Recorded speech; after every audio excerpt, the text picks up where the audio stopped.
Bueno, buenas tardes a todos, bienvenidos a todos, a todas y a todas, otra vez en este nuevo encuentro del ciclo de charlas. Hoy vamos a contar con la presencia de la ingeniera agrónoma Ivana Klich. Ella está en el área, yo siempre me confundo, pero está en el área de recursos naturales de la Estación Experimental Chubut. Así que bueno, aprovechenla, conoce los pastizales de pe a pa y los Bueno, clasifica y te los dice con nombre y apellido y con todos los detalles sabidos y por haber. Es una apasionada de los pastizales de la Patagonia, de la estepa patagónica. Así que aprovechenla y bueno, que les sirva y que sea próspera otra nueva charla. Todo bueno, tuyo, Ivana. muchas gracias, Tere, por la presentación. Bueno,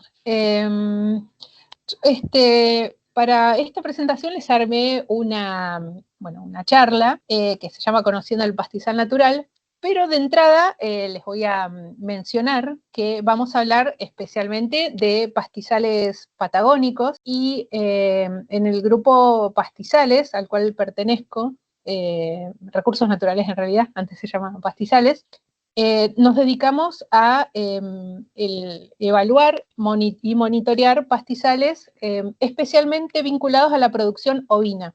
Así que les remarco esto porque va a ser, digamos, la charla va a estar enfocada bastante en este sentido. El ciclo que ustedes vienen teniendo es el ciclo de producción ovina, pero bueno, para manifestarles que los pastizales naturales abarcan gran parte hay pastizales, perdón, naturales en gran parte del mundo, pero bueno, que nos vamos a focalizar un poco más en la Patagonia y un poquito también en el área donde ustedes están, en el departamento Río Sender. Bien, y antes de hablar de los pastizales propiamente dichos, quería repasar un poquito estos conceptos, ¿sí?, respecto a los distintos niveles de organización que se utilizan en ecología, ¿sí? Nosotros tenemos que la unidad más básica son los individuos u organismos. En este caso, consideramos, focalizándonos en este caso en los pastizales, ¿no? Individuos, por ejemplo, serían distintas plantas, ¿sí? Plantas individuales.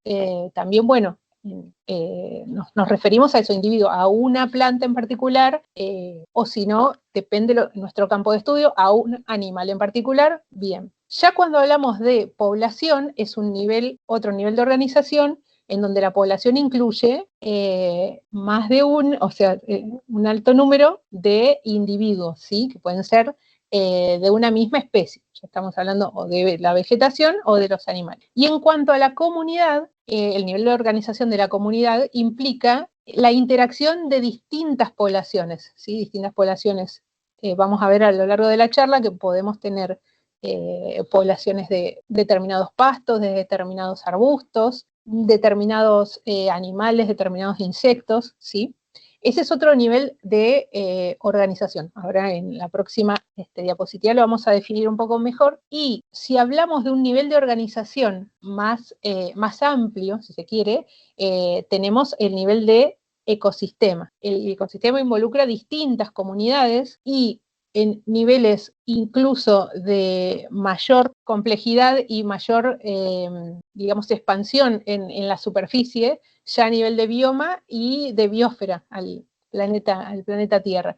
Pero bueno, en esta charla nos vamos a enfocar en el nivel de comunidad, ¿sí? Ahí les puse una foto. Esta foto es de algún establecimiento por la zona del Monte Austral, no en la zona donde están ustedes, ¿sí? Pero bueno, para representar una comunidad, en este caso, que la vamos a definir como el conjunto grupo de diferentes especies que son imprescindibles para el equilibrio de un ecosistema y que comparten un mismo hábitat en una época definida, ¿sí?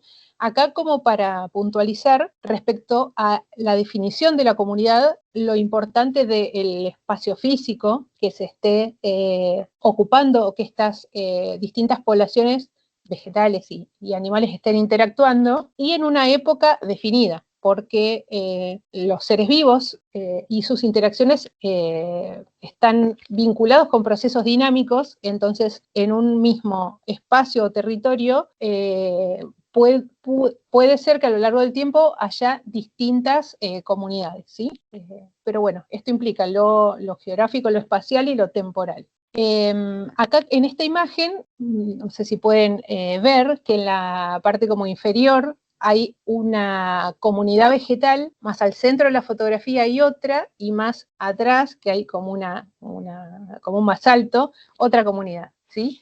Entonces, decimos que también otra característica que tienen es que tienen un tamaño definido, tienen límites, presentan diversidad, estructura y biomasa. Vamos a ir viendo un poquito a lo largo de la charla qué implica cada uno de estos términos. Y si en algo no me hago entender, por favor, pregunten, ¿sí? Bien. Respecto a las comunidades que podemos encontrar en los pastizales naturales, y especialmente los pastizales naturales de la Patagonia, que es en lo que va a girar esta charla, acá puse una imagen, un esquema, ¿sí? Que está ese esquema al lado de una foto de otro ambiente de pastizal, en donde están representadas esto de digamos, la parte aérea de distintas plantas y la parte subterránea. Eso que dice DEFT ahí en el eje, a ver si puedo poner puntero, acá. Esto significa profundidad, esto es profundidad en metros. Esta línea es el suelo, entonces esto es la parte aérea y la parte subterránea. Este esquema es de plantas que se encuentran en el Monte Austral,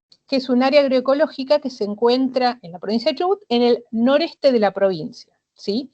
Hay especies que ustedes en el departamento Senger no son tan frecuentes como, por ejemplo, este arbusto de acá, que es la jarilla, la Rea divaricata es el nombre científico. Entonces este esquema lo que muestra es que las distintas poblaciones de plantas que están vinculadas en una comunidad exploran, ¿sí?, el ambiente de manera diferente. En este caso, respecto a la profundidad de raíces, vemos que este arbusto, por ejemplo, sus raíces exploran hasta 3 metros de profundidad, puede también incluso llegar a más, pero a diferencia de este arbusto, los pastos que están circundantes, acá por ejemplo hay una S y otra S, es un pasto que en ese momento tenía un nombre científico que se llamaba Stipa speciosa, hoy en día se llama Papo Stipa speciosa, o coirón duro, hoy en día. Vemos que tiene profundidad de raíces mucho menor, ¿sí? Esta especie de acá, que hoy es la flechilla, también una profundidad también menor, que no, o sea, puede llegar a 50 centímetros. ¿Qué quiere decir? Que estas distintas especies exploran el suelo, o sea, pueden capturar agua y nutrientes de distintos estratos del suelo. Y esto va a implicar que puedan aprovechar el agua de lluvia de manera diferente, ¿sí? Hay ciertos arbustos que pueden aprovechar el agua de lluvia tanto en raíces más cercanas a la superficie del suelo, pero también más profundas. El agua en lo profundo tiene menos impacto de la radiación solar y de la evaporación. Entonces puede que algunos arbustos tomen agua de estratos más profundos durante mayor tiempo del año o de los días transcurrida la lluvia, y en cambio los pastos pueden utilizar pulsos de agua o pulsos de lluvia de plazos más cortos, ¿sí? Bien, y todo esto transcurriendo a la vez en una comunidad vegetal de un pastizal. Bien, entonces, ¿qué son?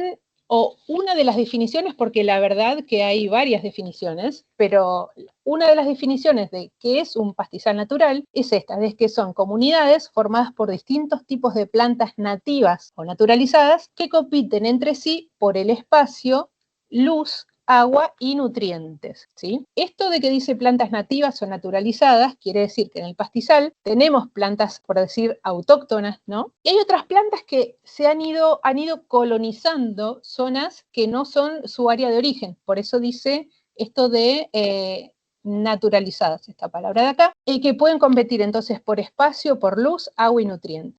Respecto a este tipo de vegetación, hay muchas veces que la competencia no es tanto por luz, porque el sol, al haber espacio de suelo descubierto, el sol llega, y llega bastante, sino que puede haber más competencia por agua y por nutrientes, ¿sí? Pero bueno, esta definición es una definición general del pastizal. Entonces, y las interacciones de los otros factores que consideramos abióticos, ¿no?, que son el clima, el suelo y la topografía, determinan el tipo de vegetación de un determinado pastizal. Ya les digo, si hay algo que no se entienda o que quieran ampliar, me preguntan. Respecto al clima, esta relación que tiene la vegetación con la temperatura, las precipitaciones y los vientos, ya vamos a ver un poquito más sobre eso. También en el suelo juega un papel muy importante también la textura del suelo, esto qué quiere decir, si son suelos más arenosos, arcillosos o limosos, el contenido de sales, si tienen buen drenaje, y la topografía, si el pastizal se encuentra en zonas más altas, en laderas, en sierras, en zonas bajas o de cañadones. Y ahora vamos a ver, no, eso venía después, que además de esto, ¿sí? Del componente biótico, si se quiere, o de las plantas, una parte del componente biótico, ¿no? Son las plantas, no nos olvidemos de los otros organismos que hay en los ambientes. Tomando en cuenta esta parte, podemos en estas distintas poblaciones que componen la comunidad tener diferente composición florística. ¿Esto qué es? Son distintas especies. Y estas especies, especialmente pensando en estos pastizales de zonas áridas y semiáridas, respecto al tamaño de la vegetación, tenemos hierbas y pastos, que son los de menor porte, subarbustos, que acá hay una persona, entonces en general son de menos de 1 metro, y arbustos, ¿sí? Todo combinado en distinta proporción y en distintas áreas geográficas. Bien, respecto a los arbustos, acá puse, bueno, una foto de un calafate, esto en la zona de Río Senguer sé que hay, porque algunas de las imágenes que van a ver son, bueno, de la zona del campo experimental Río Mayo, que está a un poquito más de 30 kilómetros de ahí de la localidad, si mal no recuerdo.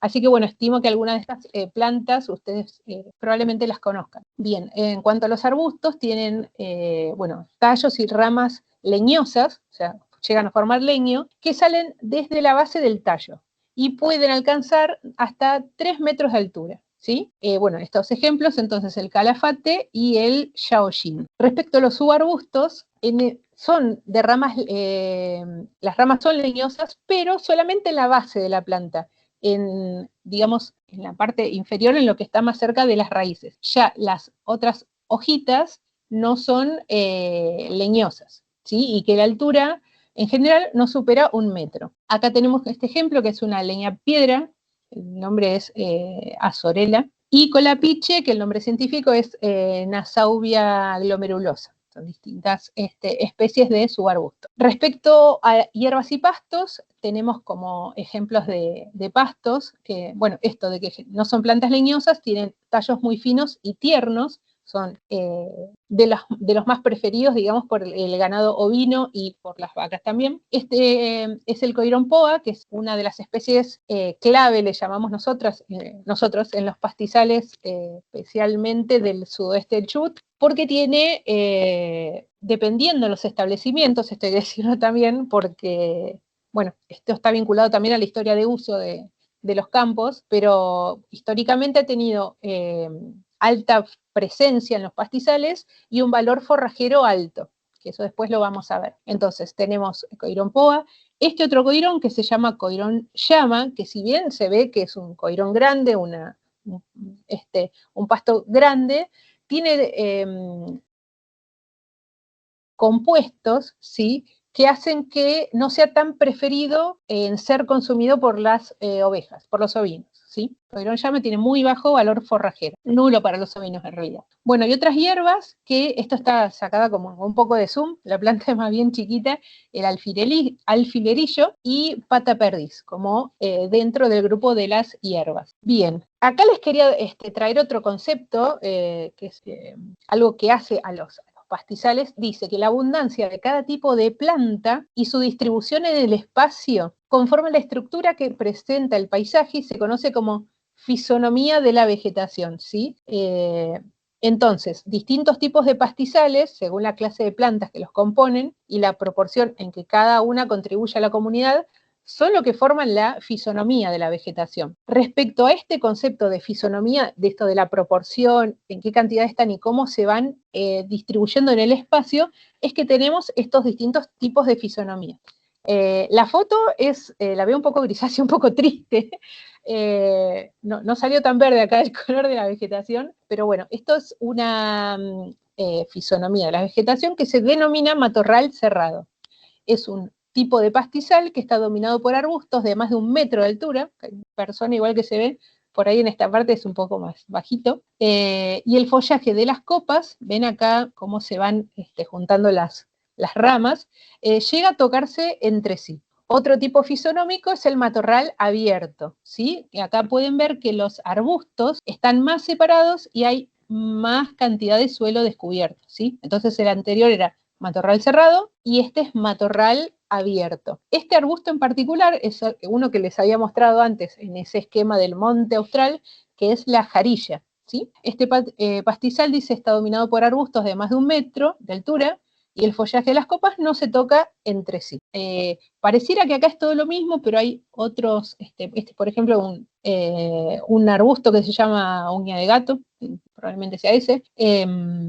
Entonces, bueno, esta es otra foto del noreste de la provincia de Chubut. Bien, y si la cobertura de estos arbustos es mucho menor y está más separado en el espacio, más cantidad de suelo descubierto, ya casi no hay otros arbustos acompañantes y hay hasta pocos subarbustos y pastos, lo llamamos peladal arbustivo, que es el pastizal dominado por arbustos de más de 1 metro, pero con una cobertura muy baja, ¿sí? Bien. Por otro lado, ya acá pueden ver en las fotos que tenemos, la vegetación ya es más baja, ¿sí? Y ya tenemos las estepas. En las estepas tenemos un poco más repartido la proporción de pastos y arbustos, teniendo en cuenta de esto que dice acá, que dominan arbustos de menos de 1 metro de altura. En este caso es una estepa arbustiva, donde dominan los arbustos y no hay tanta presencia de pastos, ¿sí? Acá la proporción es menor, y en este caso es una estepa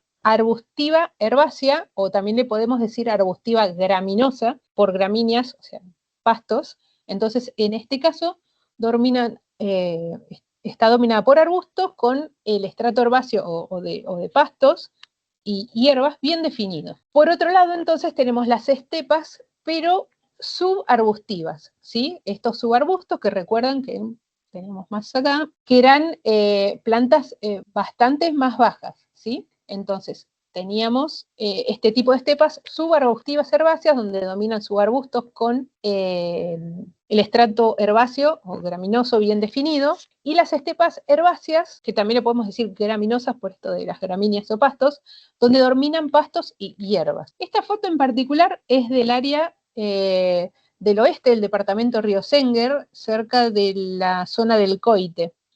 Estuvimos haciendo relevamientos en un momento por allí, así que esta foto es de esa zona. Bien, y como ven acá, está, como lo dice su nombre, un peladal. Incluso hay peladales con menor cobertura que esta todavía, ¿sí? Entonces, consideramos peladal cuando la cobertura de la vegetación es menor al 20%, ¿sí? Del área que estamos considerando o monitoreando. Y por otro lado, tenemos los mallines, que son otro tipo de pastizal. En este caso, los consideramos como praderas húmedas, donde crecen hierbas y pastos de alta calidad y producción forrajera. Esta imagen es de un área de mallín que tiene, por si llegan a ver acá, tiene distintos, o sea, tiene el área que está más cerca del agua, si se quiere, que tiene mayor humedad y mayor crecimiento de pasto, y las áreas circundantes, que se llaman de perimallín, que en este caso tienen una menor producción.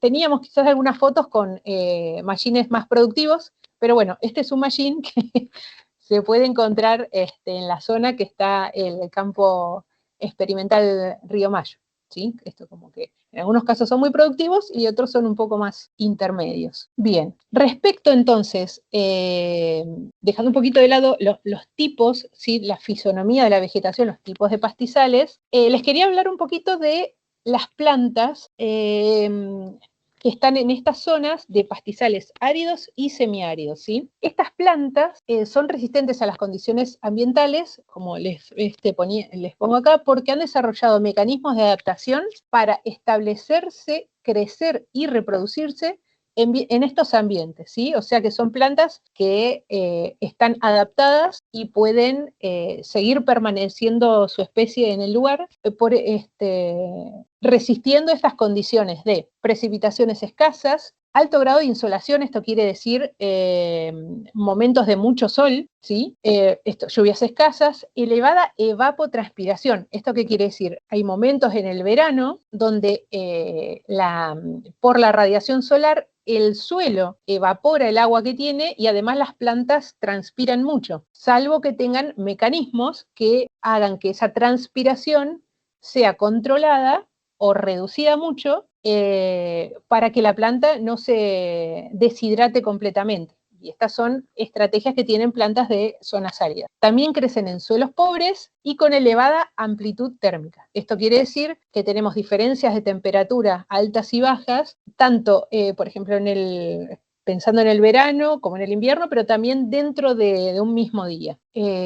Respecto entonces a esto que les comentaba de ciertas adaptaciones, podemos decir el objetivo, pero es cómo están pudiendo subsistir estas plantas, es con estrategias para disminuir la pérdida de agua y reducir la evapotranspiración, esto que les comentaba antes. Unas estrategias son, por ejemplo, esto de tener hojas pequeñas o transformadas en espinas, y esto reduce, ¿sí?, la superficie que la planta tiene expuesta para transpirar. También las plantas, otra estrategia que tienen es estar cubiertas con pelos, resinas o ceras. Acá no se ve, pero está como la planta un poco brillosa cuando le da el sol por este contenido de ceras. Reflejan la luz solar y eso hace, al reflejar la luz, que esa radiación no ingrese tanto dentro de la planta y la haga sobrecalentarse. O sea, baja la temperatura de las hojas. También esta orientación, ven acá, bueno, esta se ve más o menos,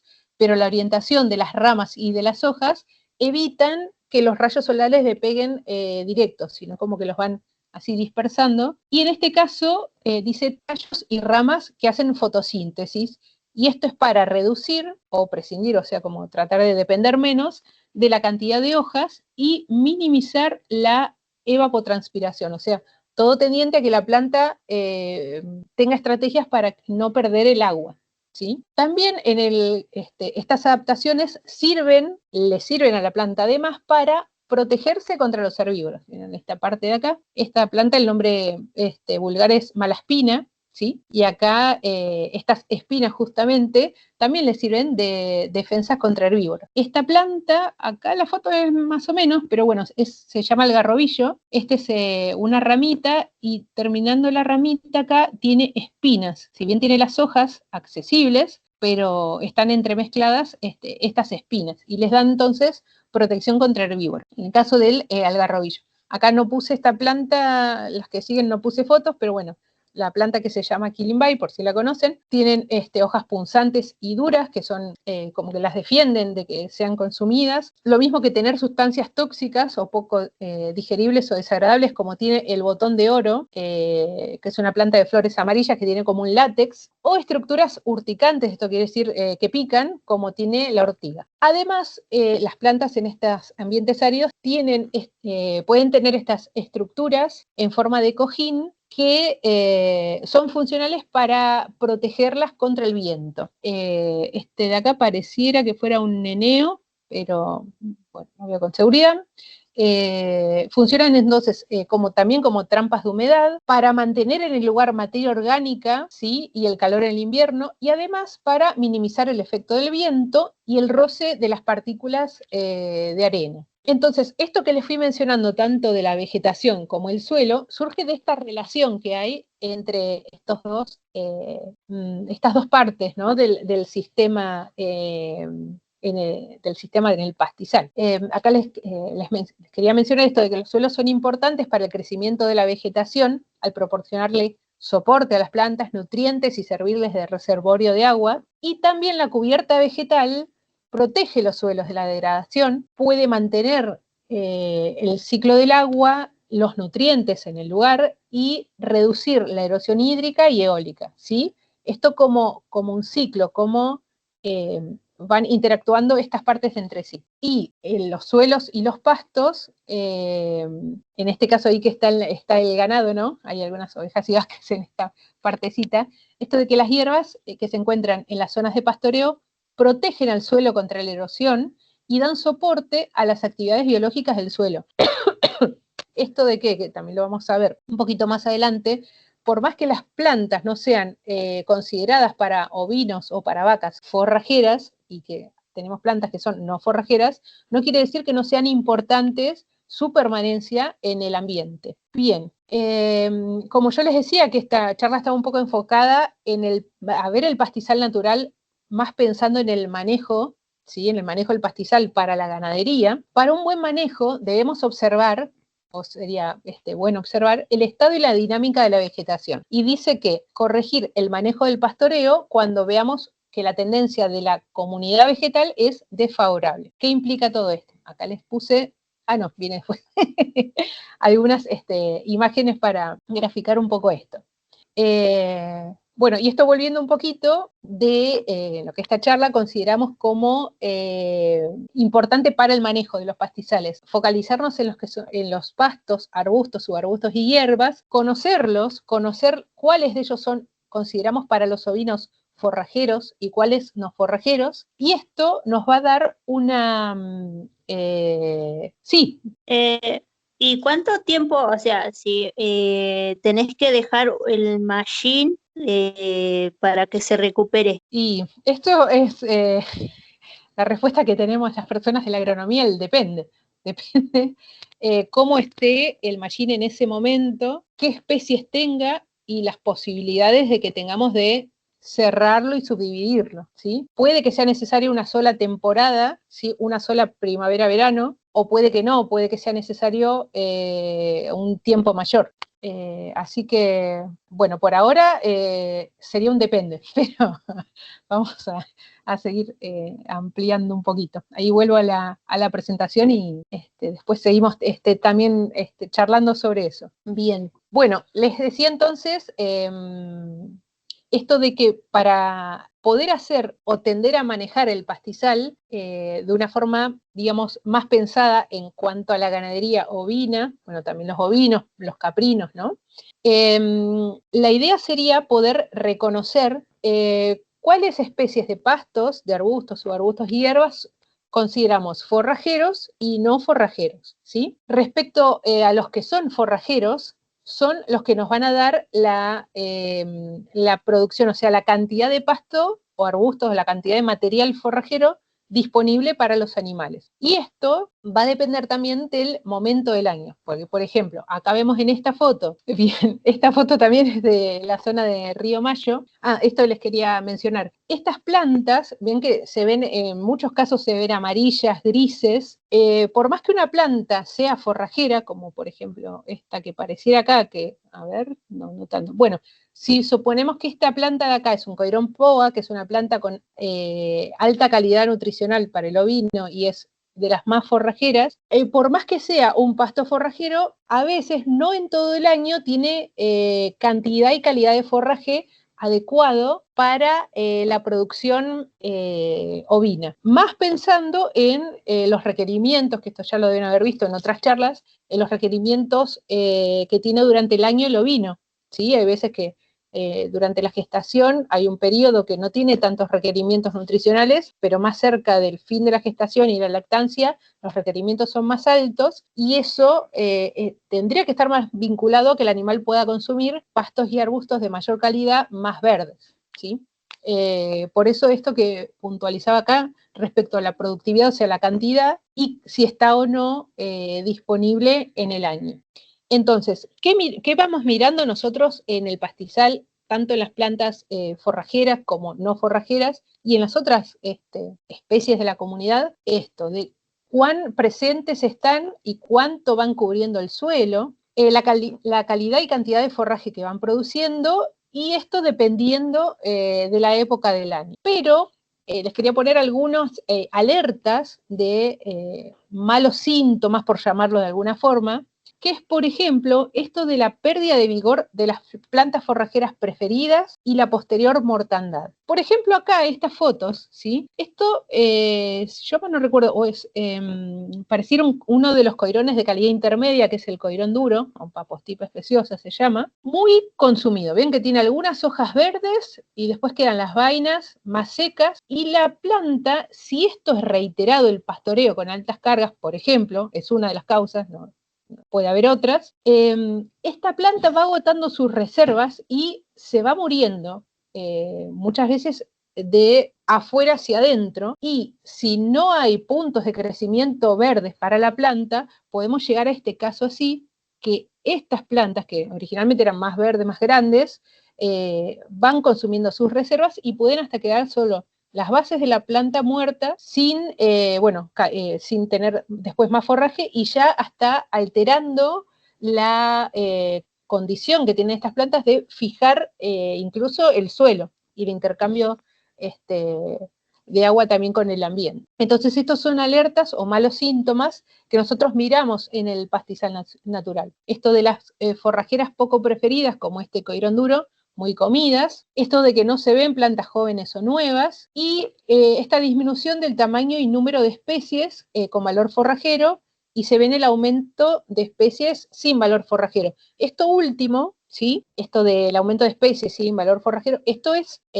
a largo plazo, ¿sí? Las plantas en las zonas áridas, para llegar a ser adultas, establecerse o verlas como un coirón, pasan muchas temporadas, muchos años. Si la intensidad del pastoreo se mantiene alta durante muchas temporadas, ahí puede empezar a haber un reemplazo de especies, a tener menos especies forrajeras y más poco forrajeras. Bien, en este caso, acá tenemos una diferencia de alambrados, ¿sí? Vemos que acá están las plantas, por ejemplo, están más altas. Si bien se ven acá caminitos de hacienda, acá se ven los caminos de hacienda más profundizados, vemos que hay, la cobertura vegetal es menor, y además de las plantas presentes, están todas más bajas, digamos, más consumidas. Entonces, esto del aumento de la superficie con suelo descubierto, señales de procesos erosivos como, en este caso, voladuras de suelos, cárcava, acumulación por la acción de la erosión del viento, se acumulan arena, por ejemplo, de un lado de la planta y del otro quedan las plantas descalzadas. Y también esto de la disminución de tamaños de los parches, que yo no lo expliqué antes, pero bueno, nosotros consideramos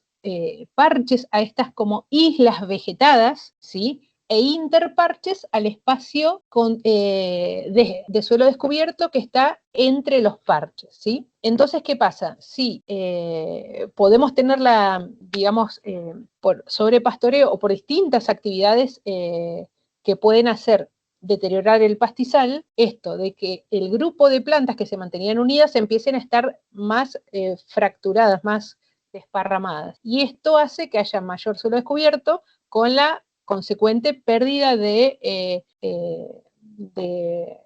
voladura de suelos y pérdidas mayores de humedad. Y esto que les comentaba por ahí también antes, de que si bien hay plantas que para los ovinos son no forrajeras, igual es importante que estén en el ambiente. Este, por ejemplo, es un sector con mucho coirón llama, que el ovino no lo consume, pero es importante que estén las plantas de su ambiente. Esta, bueno, es una planta de jarilla que para los ovinos es no forrajera. Y esta es una planta que se llama paramela, ¿sí? Que también es no forrajera, pero tiene otros usos, ¿sí?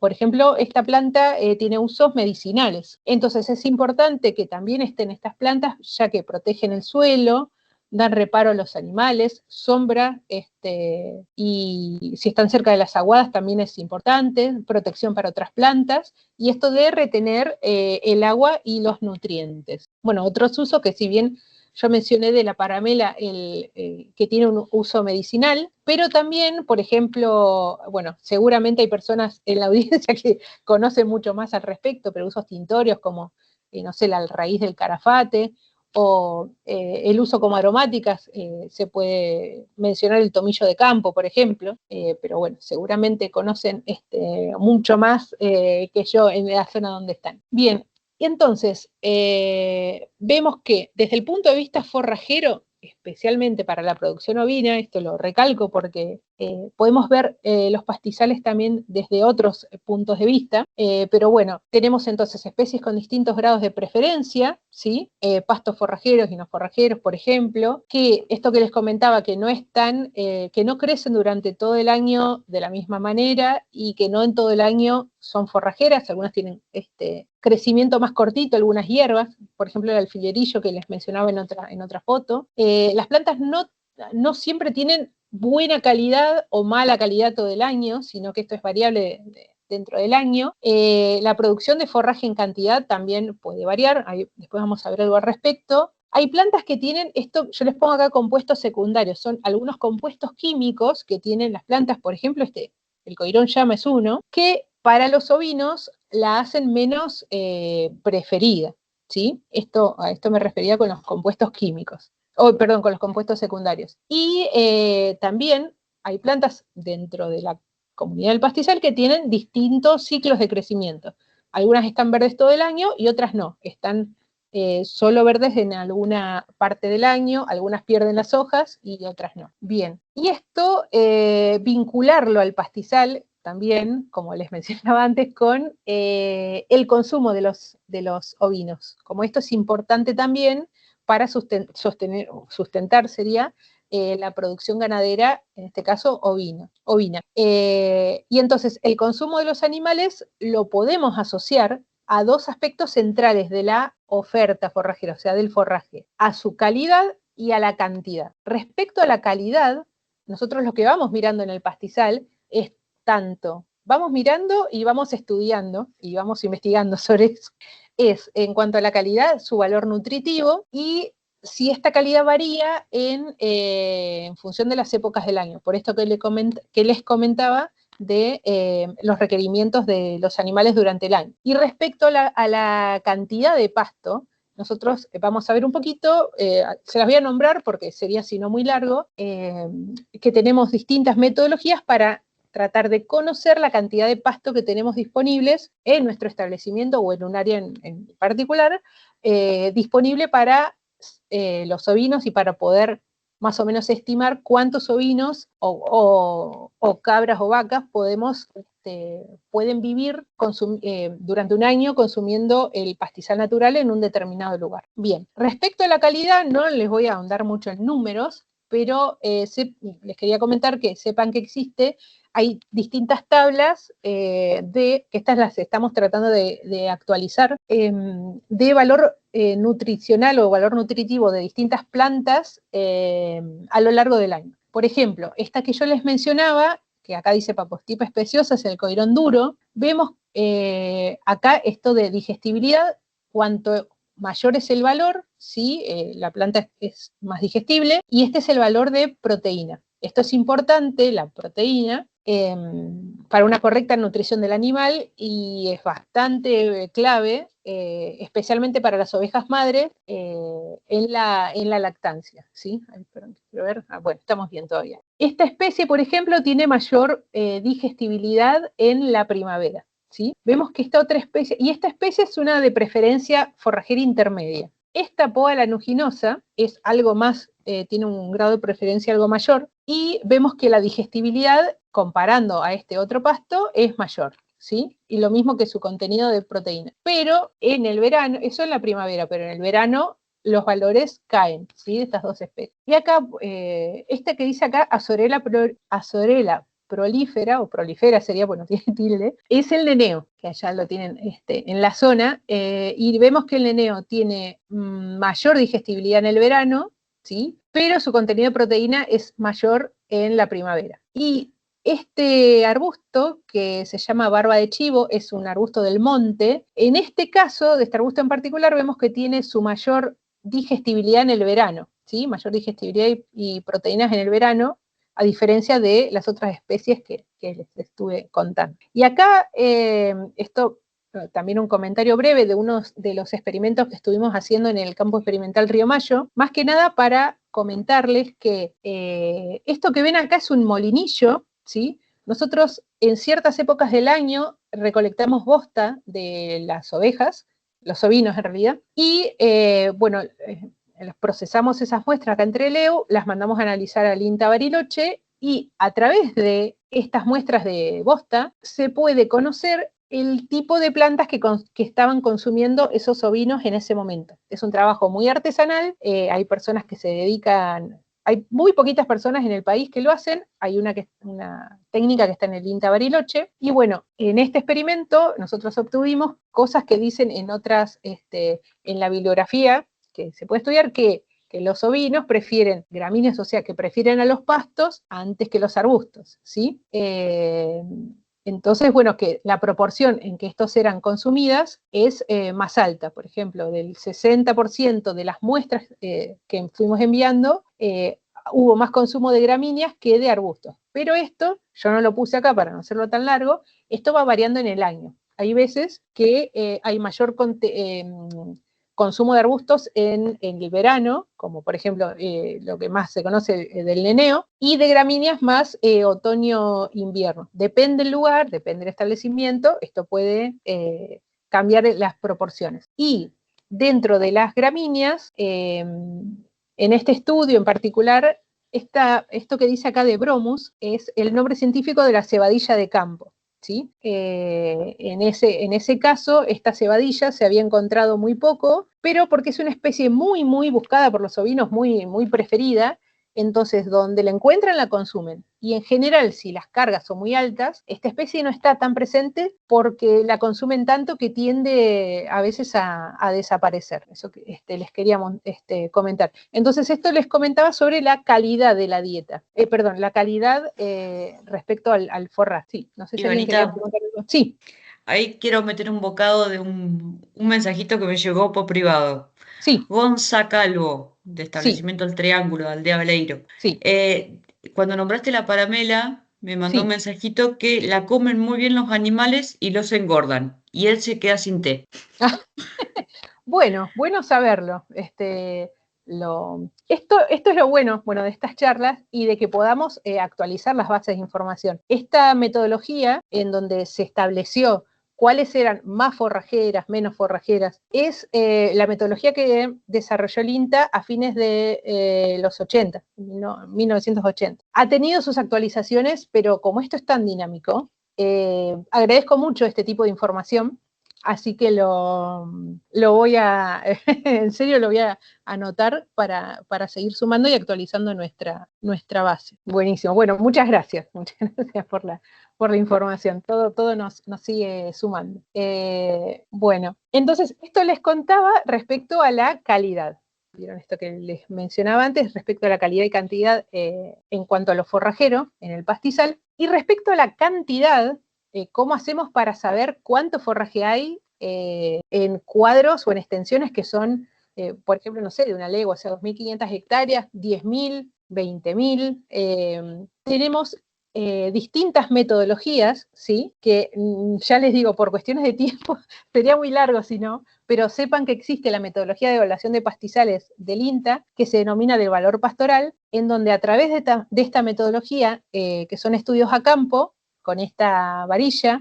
Este es el ingeniero Juan Escobar, que era, bueno, esto que les comentaba de la metodología de evaluación que viene de los 80, es uno de los investigadores que han desarrollado el método junto con la ingeniera Viviana Nakamatsu. Bueno, es una metodología que hay que ir al campo, a distintos puntos que nosotros elegimos primero en el gabinete, mirando los mapas, vamos eligiendo los lugares que vamos a muestrear en el campo y vamos a distinta cantidad de lugares en cada cuadro, y ahí hacemos, son recorridos de 200 pasos, y cada 2 pasos nosotros bajamos esa varilla y vamos anotando si la planta que tocamos con esa varilla es una planta forrajera o no forrajera, si tenemos suelo descubierto, si tenemos mantillo, y así hasta tocar 100 puntos, ¿sí? O sea, cada 2 pasos un punto, por eso son 200 pasos.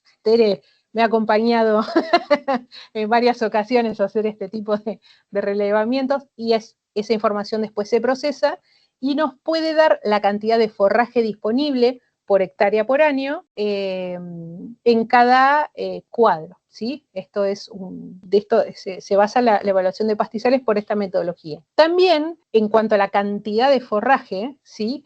Hay información a nivel regional, ¿sí? Que se hace con teledetección, o sea, utilizando satélites o imágenes satelitales, que nos dan una idea. Esto después yo se los voy a mandar, esto es información que está en publicaciones de INTA, de los lugares de la provincia donde se encuentra el establecimiento, cuál es, a grandes rasgos, la disponibilidad forrajera en esa zona, ¿sí? En particular.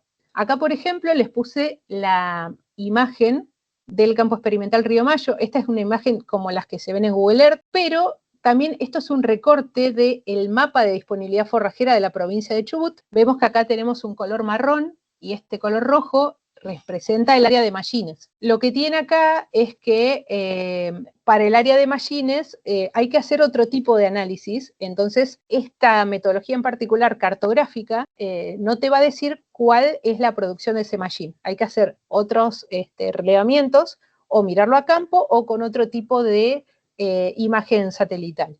Pero bueno, esto sepan también que está la información y que es pública. Bien, y para el área de Mallín existe otra metodología, que también es un poco más extensa de explicar, pero bueno, sepa que existe el método de botanal, que es un método en donde se va cortando la cantidad es para cortar y pesar la cantidad de pasto, y se van usando distintos patrones, ¿sí? Tenemos un grado del 5 al 1. El 5 es de mayor cantidad de pasto de ese mallín, el 1 es de menor. Vamos armando como patrones en ese mallín en particular, qué consideramos grado 5, qué consideramos grado 1, teniendo eso, qué consideramos grado 3, y así nos vamos haciendo la escala del mallín que vamos a evaluar. Y con esa escala, con el grado 5, 4, 3, 2, 1, vamos a ir cortando y después vamos a saber a qué cantidad de pasto representa ese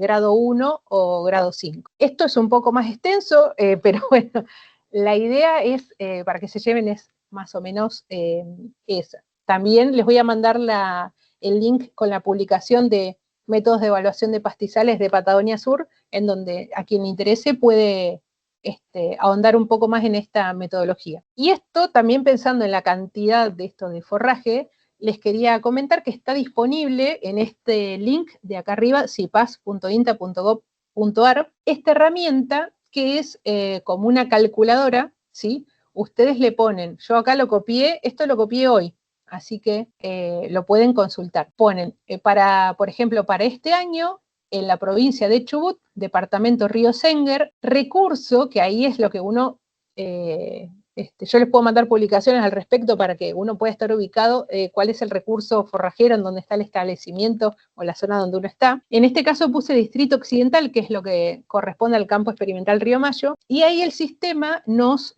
aporta esta información, que es el cálculo de kilos por hectárea por mes de forraje, ¿sí? Que lo del 2025 es la línea verde y el promedio de los últimos son más de 15 años. Ahora me parece que estamos procesando información de 20 años para atrás. Este es el promedio histórico, la línea celeste. Y esto es para el mes de mayo, sí, que es lo último que estaba publicado. Vemos entonces que la cantidad de kilos por hectárea por mes de forraje es, es un poco, esto es por hectárea, es un poquito baja. Acá marca 4 kilos, sí, son bajitos. Pero bueno, básicamente para que veamos que este año está muy cerca de los valores promedio, al menos lo estaba en mayo. Bien, y por último, a ver cómo estamos de tiempo, sí, creo que estamos bien. Por último, si bien esto es como un extra, ya veo que veníamos hablando de calidad, cantidad, yo lo que les quería comentar que lo que estuvimos hablando esta última parte de la charla respecto a las metodologías de cómo vamos evaluando el pastizal o monitoreándolo, tanto estas metodologías, de mirar, por ejemplo, el mallín o la metodología de evaluación de pastizales, son como ver una foto en el corto plazo. ¿Cómo está el pastizal hoy? Sí, hoy no hoy, sino que esta metodología, las evaluaciones de pastizales se usan cuando la vegetación está en su mayor crecimiento, o sea, más hacia fines de la primavera, ¿sí? No se hace en el invierno, por eso digo que no hoy. son una foto del corto plazo, pero también tenemos metodologías para evaluar cómo están los pastizales, monitoreándolos en el largo plazo, ¿sí? Esos monitoreos de largo plazo son estos monitores ambientales que se llaman MARAS. Acá se los puse. MARAS significa, es el acrónimo, o sea, como que son las siglas de Monitoreo Ambiental para las regiones áridas y semiáridas. Estos monitores se encuentran en gran parte del país, en lo que es la diagonal árida. Acá está, por ejemplo, el sur de Mendoza. ¿El sur de Mendoza? No, Mendoza está acá. Pero si mal no recuerdo, había alguna allá en el sur de Mendoza, Neuquén, La Pampa, bueno, Río Negro, Chubut, Santa Cruz y el norte de la isla de Tierra del Fuego. Cada uno de estos puntitos son las ubicaciones, las localizaciones geográficas donde están estos monitores, y hay más de 400 en todo el país. Yo no se los puse acá, pero hay distintas publicaciones en donde uno puede leer cómo va siendo los resultados que se están obteniendo de estos monitores. Sí, bueno, y acá les puse el mapa de donde están los monitores ubicados en la provincia de Chubut. Acá no se ve, pero igual se los voy a mandar, las áreas ecológicas. El campo experimental Río Mayo tiene el monitor de la provincia de Chubut, el número 1. A lo que corresponde nuestra estación experimental, ya estamos casi por el número 60. Y el campo experimental es el monitor número 1. Se hizo la primera lectura en el año 2008, o sea que ya fue, y las relecturas de estos monitores son una vez cada 5 años. Entonces, ya tiene tercera o cuarta lectura el monitor de Río Mayo. ¿En qué consiste? Se ponen en ciertos lugares del establecimiento, se ponen unos piquetes, se arman o sea, lo que queda en el campo son solamente los piquetes, las varillas estas.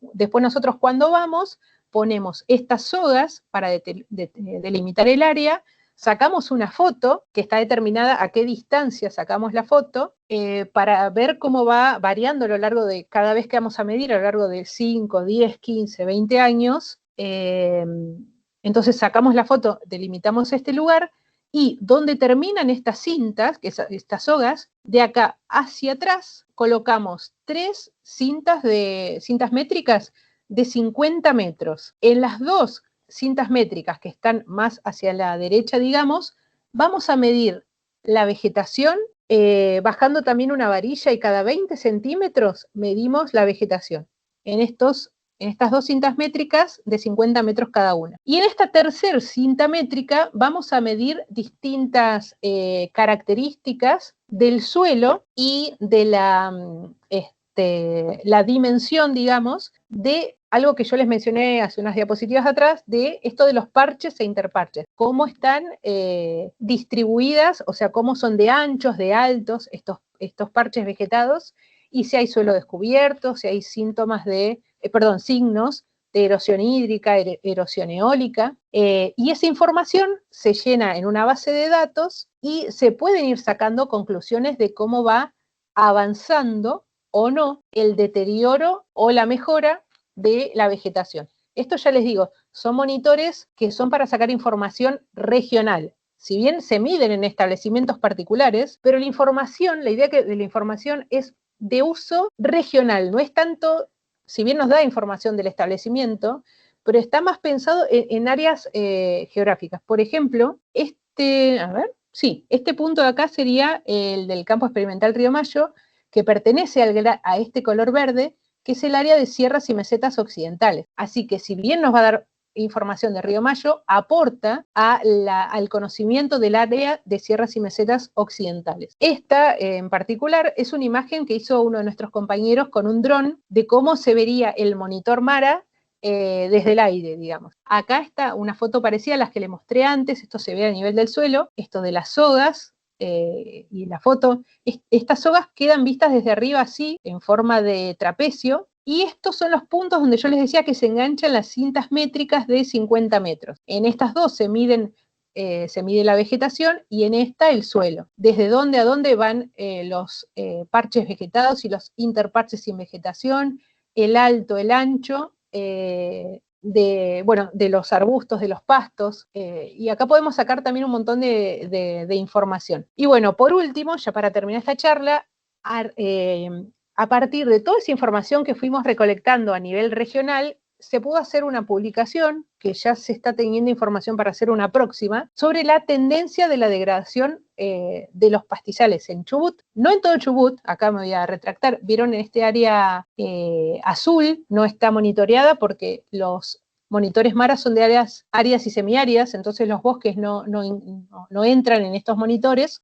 Pero bueno, acá no se ve muy bien, pero las estrellitas rojas que van marcando los lugares de dónde están los monitores, y esto de las tendencias actuales, como en ese momento de la publicación, que fue en el año 2022, la tendencia de la degradación positiva, o sea, a mayor degradación son estos colores que están pintados acá de naranja. Esto teniendo en cuenta la información para hacer esto se tomó de estos monitoreos MARAS, ¿sí? De las mediciones iniciales y 5 años después. Entonces lo que se está haciendo ahora es actualizar el mapa con mediciones a 10 años de los monitores, que eso está en proceso todavía. Pero en los primeros 5 años el mapa que se obtuvo es ¿sí? Un poco una mayor tendencia a la degradación, más en este área central. Acá en el área es que no hubo cambios en 5 años, es el color amarillo, y que la tendencia, digamos, no fue tan negativa en este color, en los colores más verdes. Es un poco, está como poco intuitivo estos colores, pero bueno, sepan que está y que seguimos trabajando en eso. Y bueno, por ahora era esto lo que les quería comentar. A ver si puedo volver. Excelente, Ivana, excelente. A ver, Adri, acá. cantó Pri Adri. Sí. Sí, yo quiero consultar, no sé si es justo a vos, pero bueno, nosotros en el campo tenemos una laguna que se secó varios años, como 2 o 3 años estuvo seca, y se produjo una erosión muy importante con el viento. Sí. Y esa erosión hizo que el viento arrastrara el sedimento a la laguna y formó arenales. Bastante complicado porque esos arenales taparon la vegetación que había. Y bueno, lo que voy a consultar exactamente es si hay alguna forma o alguna pastura que se pueda,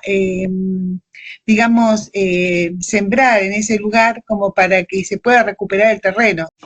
¿En qué área está el establecimiento? ¿En qué zona más o menos? En el Coite. Claro, Coite. Que ya habíamos mostrado. Ahí, bueno, Tere también tiene ahí un poco la info. Se han hecho distintos, incluso en la zona del Coite, distintas experiencias de fijación de esas áreas con la especie gramínea que se llama Elimus.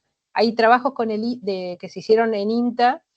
Son trabajos de la época de la década del 90 más o menos, que hubo varios resultados de frenar este avance del médano, digamos, el corrimiento de todo ese sedimento, a través de distintas metodologías para poder sembrar, intersembrar, sería ese Elimus, esa gramínea, y que esa sirva para, estableciéndose esa planta, fijar el área que se está volando, y a partir de que esa puede empezar a fijarse, empiezan también a colonizar otras especies que sí son del lugar. Lleva toda una metodología respecto también a cómo hay que hacer esa intersiembra, respecto a, digamos, a las condiciones hídricas para que eso prospere. Ahora estamos como un poquito detenidos con eso. Hay algunas experiencias que se estaban haciendo no hace tanto en la zona de Comodoro, pero bueno, tenemos la información y podemos, así a través de Tere, ver qué podemos aportar. Tengo acá nuestra compañera, que es la especialista en el tema, es la licenciada Adriana Beider, que está en nuestro grupo, así que le podemos llevar la consulta a ella. Pero sí, hay estrategia. Dale, muchísimas gracias. Sí, yo también tenía la misma consulta que Adriana, pero yo soy de Aldea de Pulé. Bien. Bueno, ya no voy a mentir, no conozco la zona. El Coite sí conocí. Pulé no conozco, sé que por ahí pueden aportar un poquito más mis compañeros de allá de costa. Sé que otras experiencias se han realizado con otra planta, con otro pasto, que se banca también, digamos, la salinidad o algunos suelos bastante pobres, que es ay, no me sale, el limus no, el agropiro, perdón, no me salía. Hay experiencias en distintos lugares, y mucho de esto, nosotros, o sea, yo digo muchas veces que es como el traje del sastre, hay que ver cada situación particular, cada lugar particular. Las especies recomendadas o las más probadas es el Elimus. De hecho, bueno, tenemos varios trabajos en el departamento Río Senguer, entonces es una posibilidad esta misma especie, pero también lo consultaría con mis compañeros de Gobernador Costa, porque para el lado del Diepulef la verdad que no conozco, y en particular no he trabajado para allá, pero bueno, lo tengo para consultar y para averiguar. Sí, ahí en Costa, bueno, Walter nombraste el agropiro. Walter tiene muchísima experiencia en agropiro, muchos ensayos, y es un fascinado del agropiro. Sí, sí, aparte en su momento había conseguido las maquinarias para la intersiembra, pues yo de eso no hablé para nada, pero esto, o sea, son metodologías que implican todo una serie de, bueno, de instrumental de maquinarias para, dependiendo del tipo de superficie, ¿sí?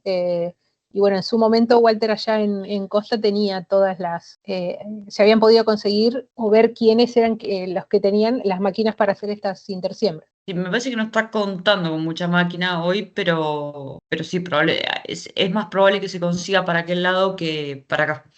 Lo que por ahí nombra Ivana de la intersiembra es para hacer el menor movimiento de suelo posible. O sea, tras que tenemos un arenal que se nos vuela, intentar levantar lo menos posible. Sería más o menos el equivalente a una siembra directa, pensando por ahí, no sé, en pampa húmeda se me cruza. Lo ideal es tocar lo menos posible y dejar de mover esa tierra que vuela. Tal cual así. Eso sí, eso tengo algo de material, que más la otra vez habíamos estado hablando con la compañera que nombraba Ivana, con Adriana Bader, y me había pasado ahí algunos materiales para que yo también aprendiera un poco más del tema. Sí, por ahí no sé si viene al caso, pero bueno, comentamos que tuvimos como un bache generacional. En INTA hubo trabajos de una época intermedia, que no quedaron profesionales en distintas áreas, y profesionales un poco más nuevos que no todos tomamos la posta de los trabajos que se hacían anteriormente. Pero bueno, más que nada pensando en esto, en la fijación de médanos, los trabajos con el Elimus, pero bueno, todo lo seguimos retomando mientras podemos. Sí, tal cual. En mi caso, bueno, yo cuando entré ya estaban jubilados o yéndose Sí, los que estaban en esta temática. Aquí también hay trabajo de la década del 90 y nada después. La André Persoglia allá en Gregores. sí, estamos. Yo les había puesto acá Complejo. el link del CIPAS. Por ahí los que anden por acá por Río Mayo, no le voy a decir a las chicas de Mendoza, pero las que anden por acá por Río Mayo, acá afuera, en el paticito de afuera, mantengo una planta a modo de muestra para que vean cómo es y demás. Buenísimo. Uno de nuestros primeros trabajos juntas fue con Tere, ir a cosechar semillas de limus.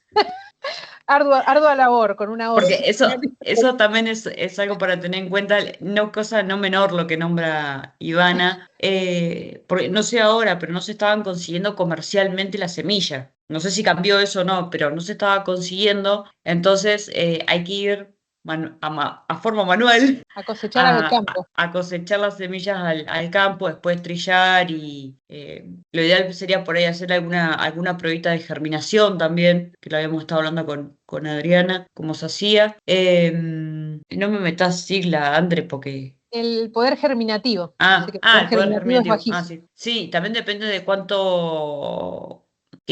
qué tiempo de plantación lleve, si mal no recuerdo. Era una de Me las encanta, variables. Teresa, me encanta lo de no me metas siglas, porque eso de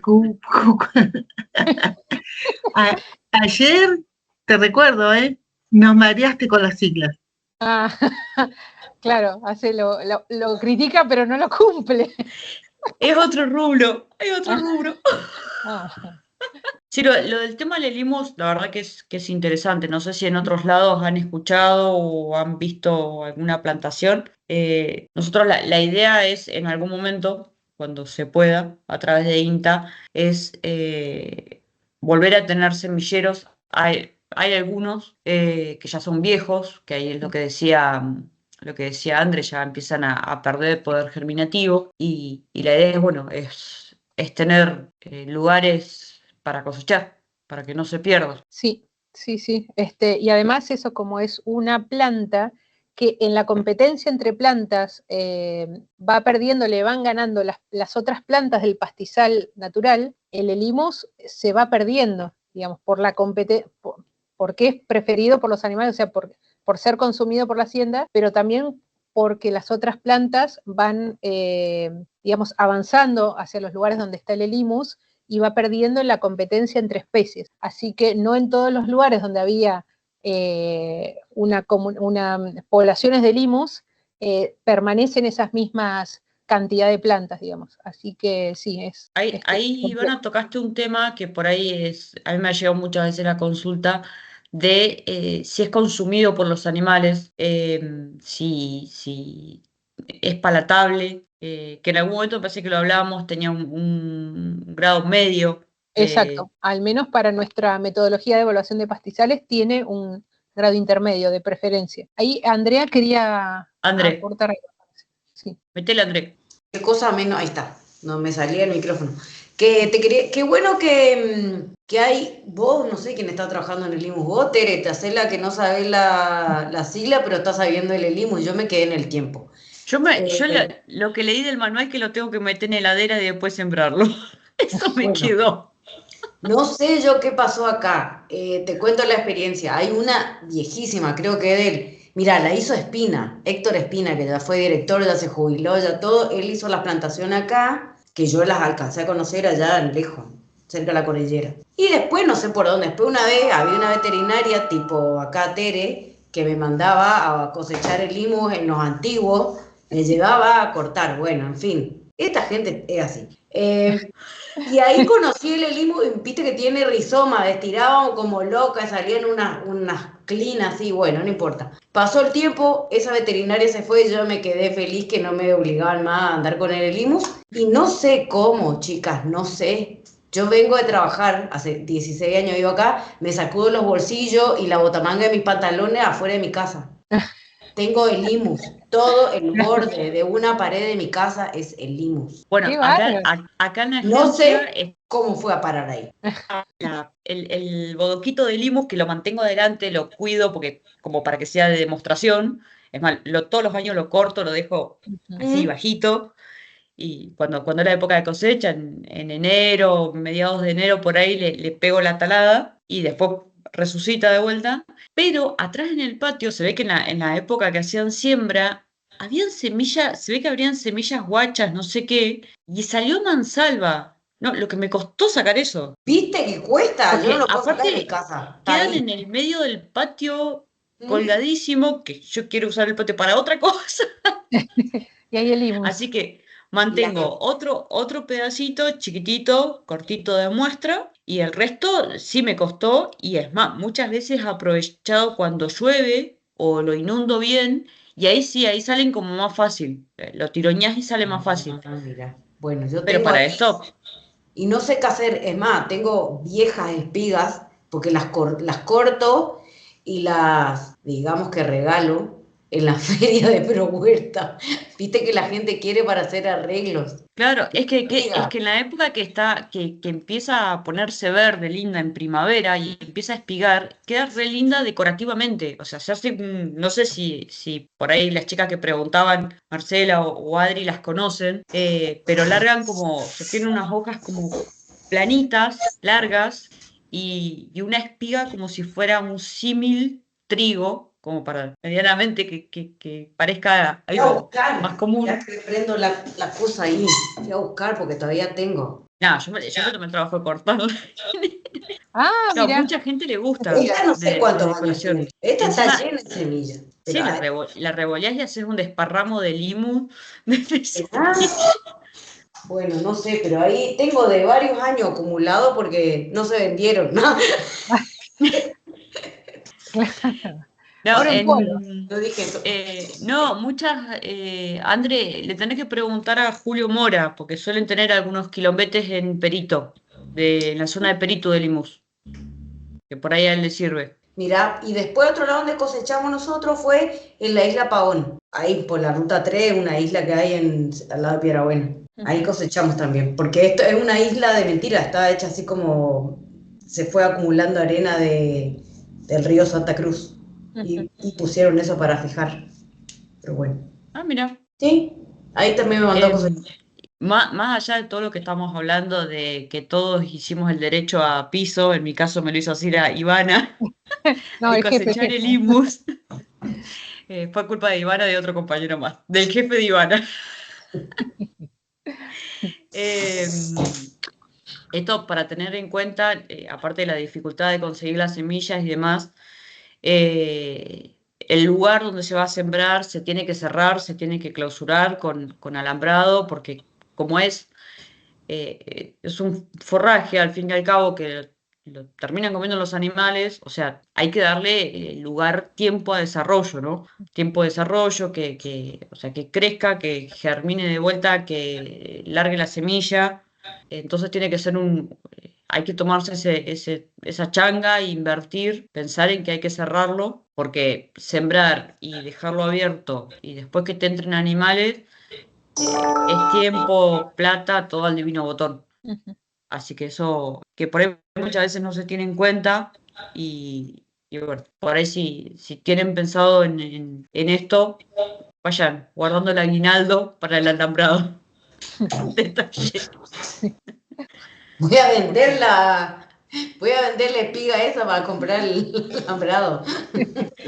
Sí, o aunque sea un Todo se eléctrico, creo que hay un boyero eléctrico es más, termina siendo más sí. accesible que un alambrado convencional, así que con un par de hilos por lo menos ataje un poco a los animales, ¿no? Sí, ese es otro problema, el costo que hay que sumarle. Sí, sí, tal cual, o sea, acá es muy complicado conseguir las maquinarias, quizás ahí Marcela puede llegar a tener un poco más accesible para la zona aquella.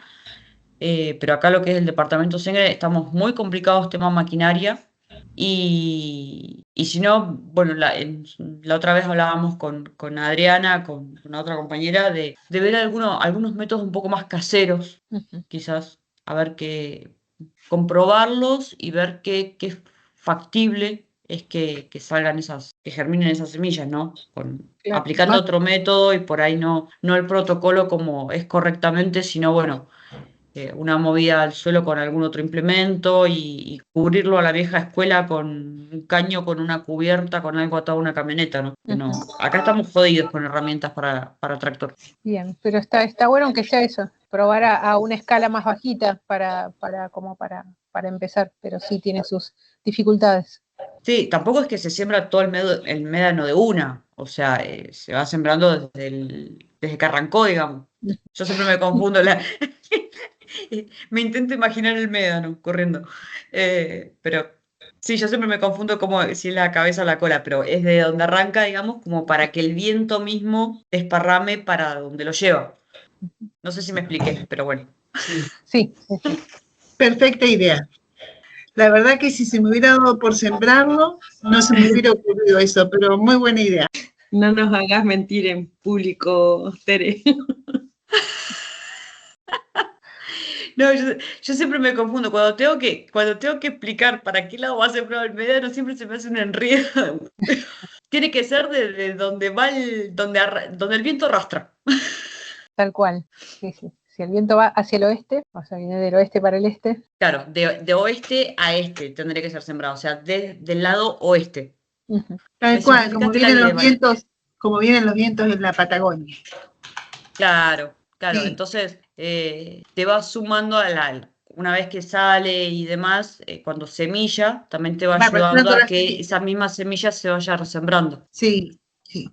Bueno, ahora con todos estos vientos que hubieron, después se llenó la laguna, pero empezó a arrastrar para el otro lado del alambre, para el vecino. Pero igual sigue estando, o sea, y sí, tapó todo, tapó hasta matas de calafate, para que tengan una idea. Terrible fue. Claro, un Sí, montón. sí, cuando tapa en serio. Ujú. Así que bueno, no sé si hay alguna pregunta más. Bueno, Bueno. 1,5 millones de gracias por sumarte, por acompañarnos en el ciclo de charla. Y bueno, Bueno, muchas gracias. gracias por la buena predisposición, la buena onda, clarísimo la presentación. Bueno, Y ahí te están gracias mandando a- muchas manitos aplaudiendo. Bueno, muchas gracias y gracias por la invitación y por sumarse. Y bueno, a sumarse en las próximas charlas también. Gracias a Buenísimo. todos, que tengan buen fin de semana. Yo no sé poner las manitos, pero las aplaudo personalmente, digamos. Bueno, muchas Muchísimas gracias. Bueno, gracias. dale, gracias. Y quiero resaltar, como lo hago siempre en cada reunión, la importancia que tienen las instituciones como INTA y todas las que están ahora en gran peligro de desaparecer, porque a nuestros lugares es lo único que llega. Así que bien aprovechado todas estas charlas y bueno, muchísimas gracias por poder dejarme participar. Bueno, Gracias, muchas Adri. muchas Gracias a gracias. vos por sumarte. Gracias por el apoyo también, que es importante para nosotros, para seguir en lo que hacemos. Gracias a todos. Que Diego, las tengan lindo palabras fin de de. Adrián, muy buena la charla, buen fin de semana. Gracias, Gonza. Bueno, Abrazo. muchas gracias. Buen fin de.